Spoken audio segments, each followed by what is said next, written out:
બનાસકાંઠા જિલ્લામાં શિક્ષણ અધિકારીએ જાહેર કર્યો પરિપત્ર અને તે સાથે જ ગરમાઈ ગયો માહોલ। બનાસકાંઠામાં જિલ્લા શિક્ષણ અધિકારીએ જાહેર કરેલ એક પરિપત્ર બાદ વિવાદ વકર્યો।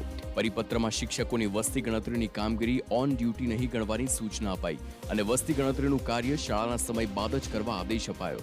સાથે જ શાળાના સમય દરમિયાન મોબાઈલના ઉપયોગ પર પણ પ્રતિબંધ મુકાયો।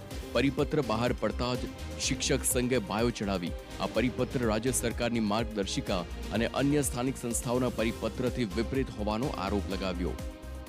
કેટલાક જિલ્લાઓની અંદર આ પ્રકારે સ્પષ્ટ સૂચનાઓ કરવામાં આવી છે કે જે પણ વસ્તી ગણતરીની કામગીરી ચાલે છે એને ઓન ડ્યુટી સ્પષ્ટપણે ગણવી એવી સૂચનાઓ પણ કરી છે।